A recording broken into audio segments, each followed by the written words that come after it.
You're listening to the Red Eye Hour. Okay, guys, I'm back. This is for the second story of Witches and Warlocks, the personal experiences story. So this takes place about my freshman or sophomore year at K-State. So this is around the year 1999, maybe 2000. So living in an apartment with a girlfriend. She was actually out of state visiting some family, and I had a friend over, and then like a guy that lived in the same apartment building just a couple doors down. So for protecting the innocent, we'll name these guys Tony and Matt, right? So we're sitting around, and I was like, hey, we could go to this haunted cemetery I know about. I haven't been for a few years, but it's pretty crazy. It's called Witches and Warlocks, and they both had never heard of it. And we're like, what? And they're asking a lot of questions. And I said, well, its real name is Cedar Creek Cemetery, but the urban myth and legend is that it's called Witches and Warlocks. And I explained to him everything, the gate that's in the middle, or the fence that's in the middle with the witch and the warlock grave, and all the urban myth stories that are out there. And they're like, okay, we're down. And Tony goes, well, I'm not really into that stuff, man, so I'll ride along, but I'm not gonna go in. I don't mess around with stuff like that. And the other guys said, I'm down. So we get in the car, we make the drive all the way out there, and no joke, driving on the dirt road out there, and I put this on everything, on one of the old wooden posts out there driving on the curvy dirt roads was a black cat, and he was all like arched up like you would see like a classic black Halloween cat decoration that you see. And we saw that cat, and my one friend Tony was like, oh hell no, man, we should turn around, like that's definitely a sign. And we laughed about it, but we kept going. So we get there and pull in the circle drive, and we take the vehicle that we were in and kind of face it so the headlights shine into the cemetery so we could see better since it's so dark. And Tony goes, like I said, man, I don't mess with this stuff, but I'll stay right here by the vehicle and keep lookout, make sure everything's okay. I said, okay, well, we're just going to walk in, look around for a few minutes, and we're going to be done. Not a big deal. So me and this guy go in there. I'm showing him some of the graves, and then we go to the center where that center fence is.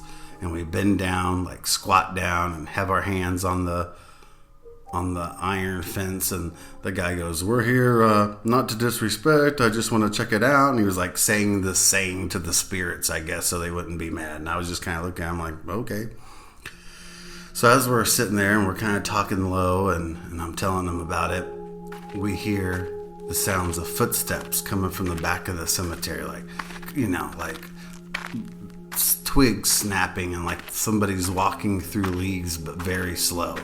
And we heard a few steps, and we looked at each other, and it kind of quieted down. And then we went to start talking again, and we heard the footsteps again, like they're getting closer. And while this happened, all of a sudden, the lights on the vehicle flash, like we flash your high beams, and then they go back to the low beams, the regular beams.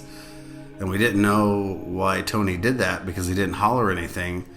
But we looked at each other, and because of that, and hearing the footsteps, the guy goes, are you ready to get out of here? And I said, yeah, man, whenever you are. So we turn around, we're like fast walking back to the gate to get to the car. And as soon as we get out of the cemetery and close the gate and lock it, over to our left, because we're coming out of the cemetery, we hear, freeze, sheriff's department. And we put our hands in the air, and we're all like, what in the hell? And these two cops come out, and they come over to us, and they handcuff us.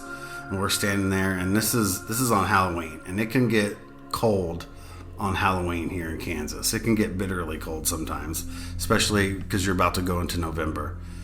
So they're like, what are you guys doing out here? They're questioning us, and I was just telling them, hey, this is an urban myth, like this cemetery's known to locals, and I just wanted to show these guys. And they're like, okay.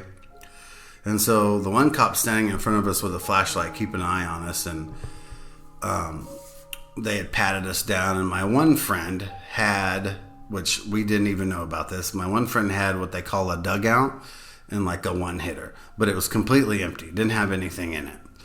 And he was like, I'm gonna keep a hold of this. And my friend's like, okay. He's like, so next, because of this, I'm gonna have to search the vehicle. And we're all like, it's fine, you can search the vehicle, there's no drugs, there's no weapons, like, please feel free to do that. So the one cop starts going through the vehicle, opens all the doors. He starts in the front. He's looking through there. The one cop is keeping an eye on us. And all of a sudden, to our right side, because we're facing the cop, we hear those footstep sounds again. And he shines his light over there, and he shines his light at our feet. And he kind of looks at us weird. And then all of a sudden he hears it, but it's over from the left side now, from like where they had their little vehicles parked. He heard walking sounds like in the grass and the twigs snapping. And he shines his light over there, and he shines his light back at our feet to see if it's us making the noise, if we're kind of shuffling around or something with our feet. So he keeps hearing it, and it sounds like they're getting closer. And all three of us, not only are we cold, like, we're starting to get pretty nervous, man, because we heard it in the cemetery. Now we're hearing it out here. And that the cops noticed it and that they were concerned, like, made us nervous. So the cop that was watching us walks over to the cop searching the vehicle, and we could hear him. We couldn't hear every single word, but we could hear him say, "Hey, man, like, I'm hearing footsteps out here, but I don't see anything." He's like, "Well, just keep an eye on those guys, and I'll finish up here." So a couple minutes go by, and another police officer comes in an SUV, and he kind of pulls up over to our left, because remember, we're right outside the gate. We're looking for, there's a cop in front of us. The vehicle that's being searched, which we rode in, is to the right. The other vehicles were backed up in the trees to the left. You could barely see him, but this SUV kind of pulls up to the left also, kind of in front of those vehicles. And he gets out and comes over, and they tell him, "Oh, I found a little dugout. These guys are out here, but really no harm has been done, but we're just kind of checking these guys out, running their IDs and everything, make sure they ain't got no warrants." So the one cop that's searching the vehicle is now in the back seat, but he's on the driver's side, which is close to like the darkness of the woods. And we hear these footsteps again. And this time this cop like backs out of the back seat and turns around real quick with his flashlight and is shining into the woods, but he can't see anything. And the cop watching us heard it as well. And then again, we hear footsteps to the left. And now that third cop that showed up, he heard it too. So then they kind of have a huddle real quick, and they're saying, "Man, we're hearing like footsteps. We don't really know what's going on." Oh, backstory real quick. Before the cop in the SUV come, the one cop was trying to radio for him, and they had a significant amount of radio interference. And like, they couldn't get their channels tuned in, and it was really weird. The cop tried his radio, and like, they weren't working, and they were like pounding on it on their hand, and like checking the batteries, and they were like, "Man, this is so weird, why we're getting interference out here." Finally, though, there was a break in the interference, was able to communicate with that other police officer, and he's the one that showed up. So we have radio interference, we're hearing footsteps all around us, and it's just weird, man, and we're freaked out. So all this is going on. The cops have talked a few times. They're worried about it. They're looking around. They look nervous. They get done, shut the doors. They come up to my one friend and said, "Hey, man, I'm going to give you a break today because there's nothing in this, and I didn't find anything in the vehicle. Just go ahead and chuck it in the woods, man, and we'll call it good." My buddy's like, "Really?" So he does it. And he goes, and they start talking real fast. And they go, "We watched you guys when you pulled up, and we noticed that you weren't vandalizing the place, and you didn't come here to do any seances or any weird shit like that.